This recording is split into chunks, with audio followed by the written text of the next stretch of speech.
Welcome. Today we're going to be talking about the last effort from Sega in the console world, and that is the Sega Dreamcast.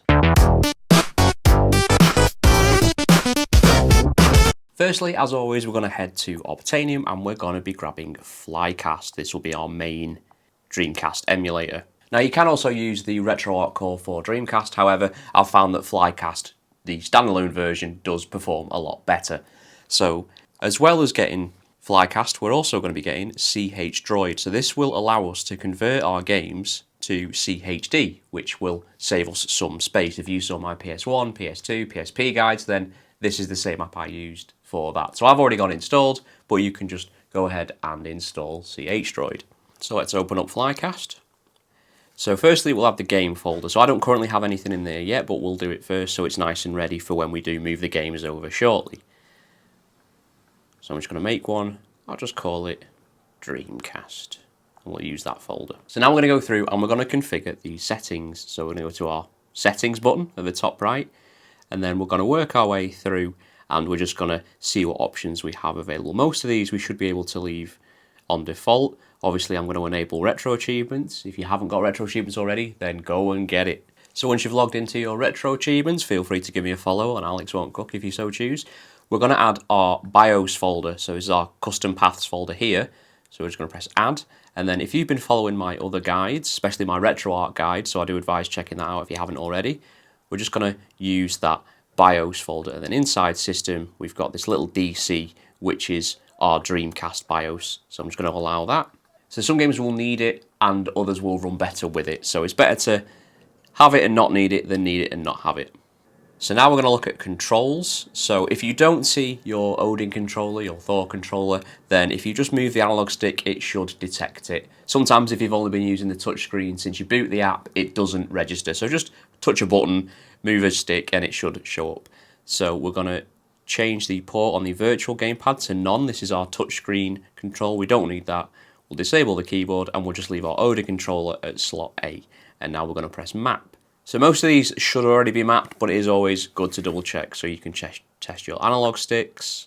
And if you press the buttons, you'll see you get these little indicators. We can set our hotkeys. So for this, for exit, I like using start and select. So you'll notice as I'm holding both of these, it's detected them. So there we go. So you can disable sequential. So for sequential basically means that you have to press those buttons in order. So I have to go select, then start. I can't just do both. So you can leave that as is if you like, or you can disable it, in which case you just press them both together. But I'll just leave it on. And then for fast forward, I'll do my usual select and right trigger. There we go. Obviously, if you use save states and load states, then you can also configure those as well. As a hardcore retro achievements player, I do not, so that's entirely up to you. So if we come up to the top, we also have our arcade controls. So if you use something like Naomi, then this is what you'll be using for that. And again, the controls should all be mapped. Do yourself a favour and double check. Now on to video settings. So we'll go for Vulkan. Any emulator where Vulkan is an option, always start with Vulkan. And if it gives you some issues, then you can flip it over to OpenGL. For resolution, you want to get it as close to the resolution of your screen. So we'll do a 2x resolution. So you can also enable integer scaling, so if you deal with pixel-based games, this will help blow up the images of those pixels without losing clarity. So I don't like to enable this by default, but if you use per game profiles, then it's good to have that option for when you need it. We'll leave linear interpolation and VSync on, so you can show the VMU in-game. So the VMU is the little screen on the Dreamcast controller that some games had like a little interactive thing or like a little addition. So unfortunately, this emulator is only single screen and you can't have the VMU on the bottom screen. I'm hoping that in a future update then they make this possible, but you'll basically, I'll showcase it when we boot a game, but the VMU will just be kind of hovering in the corner, which is unfortunate.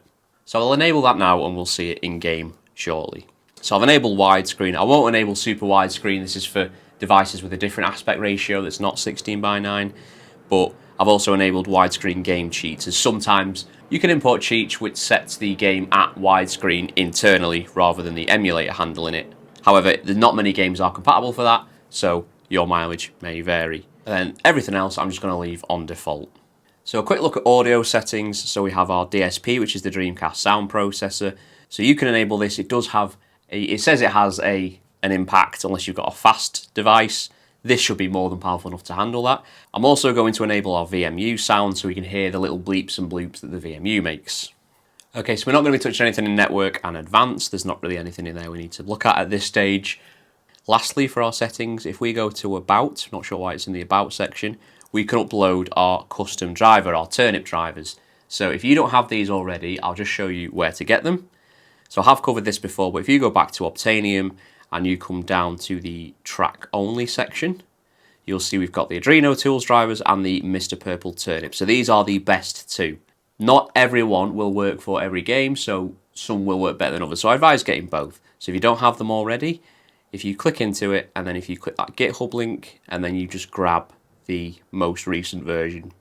So obviously this one came out a few days ago, and you want to make sure it says A7XX because that's the Adreno chip that's in the AYN Thor. If it says A8, that's for the Snapdragon Elite, which is the Odin 3's chip, which I'll be covering when I get to my Odin 3 tutorials. And then you don't need the One UI, that's for Samsung-based phones, I believe. So we're just going to grab that normal file there. We don't need to unzip it, we can just leave it. So back over to Flycast, we'll upload the driver, and then we will just grab it from our downloads. There we go, there's the Turnip driver, and then we'll reset it, and then that will now, you can see there, it's using that Turnip driver. So now let's look at a game. So I have Sonic Adventure. So if we go over to my file browser, I'm using Solid Explorer. So I've got it in a 7-zip folder, which is a zipped folder. So I'm going to press and hold, I'm going to press my 3 dots, and I'm going to extract it. So the reason we looked at getting CHDroid before was I'm actually just going to rename my Dreamcast folder. So inside the folder we can see that we have 4 different files for one game. So we have our Q file, which will tell the emulator how to handle each different file. But what we're going to do is, rather than have 4 separate files, we're going to be using CHDroid to compress them into a single CHD. So if we go to CHDroid, we let it load up, and then we are going to add our folder. So we're going to go to our downloads folder, Sonic Adventure, and then we'll use that folder. And you can see it's only detected the Q file, but it says this Q file is 1.1 gig. Obviously the Q file itself isn't, but it's referring to all the bin files as well. And then all we're going to do is press convert file. Now as this is a bin Q, we're going to leave it on CD type, and then we're just going to press start. So this shouldn't take too long, it's about a third of the way through after about 10 seconds, so it'll probably take 30-40 seconds or so. So now that's done, so back in our downloads folder you can see I've got the initial 4 files that we had, and I've also got a single CHD file, and you'll notice that rather than 1.1 gig for these 4 combined, I've saved about 200 meg from having a single CHD file. So I'm going to grab that, I'm going to cut it, I'm going to go to my Dreamcast folder, and I'm going to paste it in there. I did rename the Dreamcast folder to be lowercase, just so it doesn't mess about with any front ends that we'll be looking at in future videos. So one thing I forgot to do as well for the virtual gamepad is in settings, if you set the transparency up to 100, this will ensure that the on-screen controls are not visible. So now that's done, if we boot up into the Dreamcast BIOS, give it a bit of volume. So for those of you who owned the original Dreamcast, this will bring back a ton of memories. I didn't, but I did have friends that did, so it is nice to see it again, so you can manage your memory cards and things like that, and then you can play music if you insert a music CD, which obviously we don't have. We've also got our VMUs up here, which is the little smiley faces. So we'll back out of this, so we can use select and that'll bring up our menu. You can enable cheats from here. Obviously I don't think the BIOS would have cheats in it, you never know. And then we'll close out of the game. So let's boot into Sonic Adventure. So it's logged into my retro achievements. I've got the little Dreamcast boot up screen. So we can see we have our little VMU screen up here. So if we press select and we go to settings, we can just disable it from here. If we go to video, we can just untick it. And then if we back out, you'll see it's gone. So that's entirely up to you if you want to keep it, if you want to have it. Like I said, it would be great to have it on the second screen, but as of yet, Flycast doesn't have that functionality, and I'm not aware of any other emulators that do. So you can see that in the menus it wasn't widescreen, but now we're actually in the game, you can see that it does take up the full screen of the display. So now we're in the game. I haven't played this for years, but you can see I'm getting quite a consistent 50, 55 FPS. It's running well, it's widescreen, it looks great. One thing to note is if I press select, then you can see the VMU here as well, so you don't have to have it on screen at all times. And one thing I've just realised is that my hotkeys aren't going to work, so we'll just go back and change those. Also, we can view our achievements here and see what we've unlocked, what we need to unlock, and how to get them. So let's just go back and fix those controls. So instead of the select button being, so I'm going to press unmap. I'll unmap both of those. I won't do exit because there's already an easy exit option there, but for fast forward, I'm just going to map that to my right stick. So then if I head back to the game and I click my right stick, you can see it's in fast forward. There doesn't seem to be a visual indicator that it is in fast forward. Oh yeah, there is.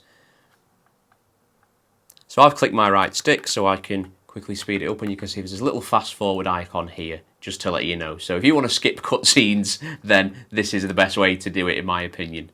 And there we are, that is Dreamcast emulation on the AYN Thor. And the Dreamcast was always a console that I never really paid much attention to as a kid. I had friends that had one, but I never owned one myself. So I've got a lot of history to catch up on when it comes to the Dreamcast. If you like this video, I would appreciate a like and a subscribe. I've got many more videos all about the AYN Thor to come in the coming months. So do make sure you subscribed, and I'll see you next time.